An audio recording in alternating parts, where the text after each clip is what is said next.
AP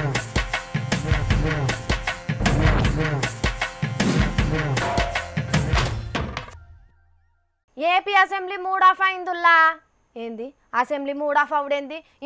అయితే గీతే ఎమ్మెల్యేలో మంత్రులు mood of ఇట్లా అయి ఉంటుంది కానీ ఈ పిల్ల తెలిసి తెలియక ఏంది అసెంబ్లీ మూడ్ ఆఫ్ అయింది అంటున్నది అని అనుకుంటున్నారా? మీరు వింటున్నది నిజమేనుల్లా. రేపటి నుంచి ముహూర్తాలు ఉన్నాయని చెప్పుకోలేదా? అందులో ఎమ్మెల్యేల పిల్లగాండ్ల పెళ్ళిళ్ళు కూడా వేస్తుర్రట. మళ్ళీ 2 రాష్ట్రాల మూడు మొత్తం ఫంక్షన్లు మీటింగ్ల మీదనే ఉండే. ఇక అసెంబ్లీని వచ్చే సోమవారానికి వాయిదా వేసిరు కానీ చంద్రాల్ సార్ మాత్రం మూడ్ ఆఫ్ లేకుండా ముచ్చట చెప్పిండు. ఇందా పటురి. ఈ ప్రభుత్వం రైతు ప్రభుత్వం.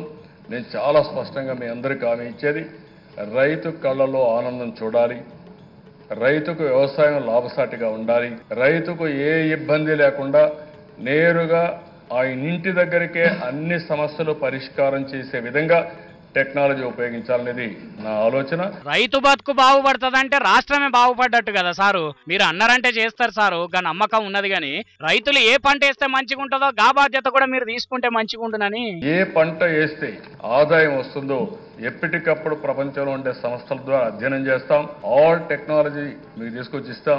ప్రపంచంలో ఉండే టెక్నాలజీ తీసుకొచ్చే బాధ్యత నేను తీసుకుంటాం. మీ కడుపు చల్లగుండా కదా సారు. ఈ పని అయితే ఆలస్యం చేయకుండ్రి సార్. మీ మేలైతే రైతులు మర్చిపోరు కానీ మరి పంటలకు గిట్టుబాటు రేట్ ఎట్లా చేస్తారు సార్? ముందు నేనేం ఆలోచిస్తున్నానంటే భారతదేశంలో ఏ పంటకైనా బెంచ్ మార్కింగ్ పెట్టుకొని భారతదేశంలో నెంబర్ 1గా మనం తయారు కావాలి. ఆ తర్వాత ఏషియాలో నెంబర్ 1 కావాలి. ఆ తర్వాత ప్రపంచంలోనే వ్యవసాయ సాగులో ఆంధ్రప్రదేశ్ నెంబర్ 1 కావాలనేది నా ఆకాంక్ష. ఇది సాధ్యం. అన్నదాతలకు గిట్టుబాటు ధర వచ్చినాక దునియాల నెంబర్ 1 మనం కాకుండా ఇంకెవరు అవుతారు సారు?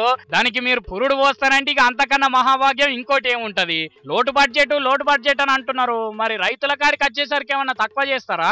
మీరందరూ ఎమ్మెల్యేలుగా ఉన్నప్పుడు అన్ని సమస్యలు ఒక ఎత్తైతే వ్యవసాయ రంగాన్ని పూర్తిగా ఆధునీకరణ చేయడం, రైతు ఆనందంగా ఉండే విధంగా మనం కార్యక్రమాలు చేయాలి. ఎంత డబ్బులైనా పర్వాలేదు, ఈ ప్రభుత్వం సిద్ధంగా ఉంది. ఇక ఇట్లనే రైతు వ్యవసాయ అనుబంధ రంగాలకు ఖర్చు పెట్టేందుకు సర్కార్ వెనక పోదని చెప్పిండు.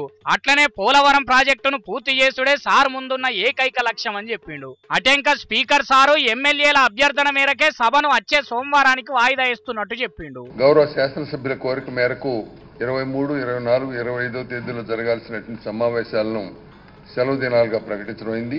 Now the house is adjourned to meet on Monday 27th November at 9 AM.